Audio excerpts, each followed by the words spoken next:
வணக்கம். யாழ்ப்பாணத்தில் சுற்றுலா பணியகம் ஒழுங்கு செய்த யாழ்ப்பாண பாரம்பரிய உணவு திருவிழாவில் நிற்கிறோம். இதில் நல்ல விஷயம் என்னென்னு சொன்னால், நாங்கள் என்னத்தையும் விவசாயம் செய்யலாம், என்னத்தையும் உற்பத்தி செய்யலாம். அதை கட்டாயம் சந்தைப்படுத்தணும் இதுக்குரிய மக்களுக்கு. எங்கள்கிட்ட வித்தியாசமான ப்ராடக்ட் என்ன, அதை எப்படி நீங்கள் சாப்பிட்றீங்க, எப்படி அதை என்னென்ன மாதிரியெல்லாம் சாப்பிடலாம்ன்றதை சந்தைப்படுத்தணும். அப்படியான வேலைகளுக்கு அல்லது நோக்கத்துக்கு இப்படியான சுற்றுலா துறை சார்ந்த நிகழ்வுகள் நிச்சயமாக எங்களுக்கு முக்கியமானது. எங்களுக்கு அது நாங்கள் எல்லோரும் வந்து கலந்து கொள்ள வேணும். உதாரணத்துக்கு நான் இப்போ கடைசியாக தாய்லாண்டில் பார்த்த விஷயம், அவங்களோட உற்பத்தி எல்லாத்தையும் ஏற்றுமதி செய்யணும் இல்லை.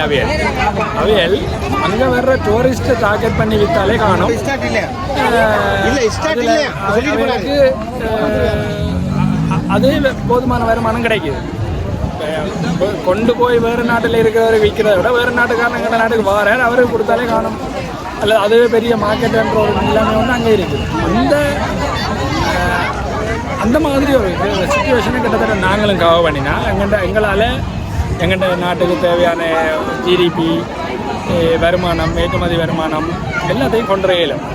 இது உணவு திருவிழா நல்லா இருக்குது. இந்த சிறுவர்கள் விளையாட்டுகள் எல்லாத்தையும் சேர்த்து நடத்துறது ஒரு நல்ல விஷயம். ஒரு தனியாக ஒரு உணவு திருவிழா சாப்பிட்டு இதுலேயே அவங்க கலோரியை மெரிச்சிட்டு போனால் சரி. ஆனால் நான் பார்த்த அளவில் வந்து இப்போ பாரம்பரிய உணவுகள் வந்து வீடு வடியை செய்கிறது குறைவாக இருக்குது, குறைஞ்சிட்டு. இப்படியான இடங்களில் மட்டும்தான் செய்கிறாங்க. அது ஒரு வட்டம் அண்ணா, அது வாழ்க்கை ஒரு வட்டம் அண்ணா மாதிரி. அது ஒரு வட்டம். நாங்கள் மோகம் கொண்டு வெளிநாட்டு உணவுகள் அந்த உணவுகள் எல்லாம் மோகம் கொண்டு எல்லாம் போய் மருத்துவங்கள் வந்து காசு செலவழித்து கடைசியாக வந்து பாரம்பரிய உணவெல்லாம் நிற்போம். ஏன்னா அதை தவிர்க்க இயலாது. ஏன்னா ஒவ்வொரு பிரதேசத்துக்கும் ஒரு உணவு இருக்குது. எங்கெண்ட பிரதேசத்துக்குரிய உணவுகள், விதைகள், தானியங்கள் எல்லாம் இல்லை. நாங்கள் திடீரென்று எங்களுக்கு காசு வந்துட்டு நாகரிகம் வந்துட்டு எல்லாம் வேறு எல்லாம் சாப்பிட்டு கடைசியில் எங்கண்ட உடம்புன்ற பஞ்சபூத சமநிலையே குழப்பி போட்டு கடைசியாக போய் டாக்டர் நினைக்கிறேன்.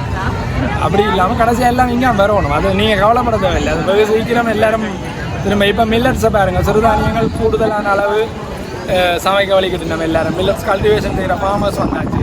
ஸோ இது வட்டம், இது வரும் திரும்பி எல்லாம். என் பேர் வந்து கிருத்திகன். நான் சைக்கிள் ரைடு வந்து இலங்கையில் செய்கிறேன். இலங்கையின் எல்லா பகுதிகளுக்கும் இதே சைக்கிள்லேயே நான் போயிருக்கிறேன். கடைசியாக கூட இலங்கையில் ராமாயணம் நடந்த அவ்வளோ இடத்துக்கும் சைக்கிளில் போனேன். நான் இந்த சைக்கிளை வந்து தொடங்கினது வந்து சும்மா ஒரு எக்ஸசைஸுக்காக தொடங்கினேன். ஏன்னா சின்ன வயசில் நாங்கள் எல்லாம் பள்ளிக்கூடம் போய் சைக்கிளில் தான் போனாங்க. அப்புறம் எப்போ நாங்கள் சைக்கிளை விட்டுட்டு கார், மோட்டர் சைக்கிள்னு போக வலிக்கிட்டோமோ அப்போவே எங்களுக்கு நிறைய ஹெல்த் இஷ்யூஸும் வர தொடங்கிடுது. அப்போ ஒரு எக்ஸசைஸ் பர்பஸில் தொடங்கினேன். பிறகு வந்து கொஞ்சம் லாங் ரைடுகளோட வலிக்கிட்டேன். அதே மாதிரி இலங்கையில் இருக்கிறார்கள் பிரபலமான சைக்கிள்காரர்கள் எல்லாரோடையும் சேர்ந்து ஓடிக்கிறேன். வேறு நாட்டுக்காரரோடையும் சேர்ந்து சைக்கிள் ஓடிக்கிறேன். சைக்கிள் ஓடுறதுல என்ன பிரயோசனம்னு சொன்னால், எங்களுக்கு மென்டல் ஹெல்த் ஒன்று இருக்கும், ஃபிசிக்கல் ஹெல்த் ஒன்று இருக்கும், மற்றது பொழுதுபோக்காக இருக்கும். அதுக்காக தொடங்கினான் இலங்கை முழுக்க அப்படியே பயணம் செய்து கொண்டு போகிறேன். அதே மாதிரி டூரிசத்தை நான் ப்ரொமோட் பண்ணி கொண்டு வரேன். எங்களோட வடமாகாணத்தில் என்னென்ன சிறப்புகள் இருக்குன்றதை நான் இலங்கையோட மற்ற பகுதியில் இருக்கிறவர்களுக்கு சொல்லியிருக்கிறேன். அதே மாதிரி மற்ற பகுதியில் இருக்கிற நிறைய பேரை வந்து நான் இங்கே வடமாகாணத்தை நோக்கி இங்கே வந்து பார்க்குறதுக்கும் நான் கனெக்ட் பண்ணி அதை செய்து கொண்டிருக்கேன். தொடர்ந்து இந்த சைக்கிள் பயணம் சார்ந்த விஷயங்களை நான் செய்து கொண்டு வரேன்.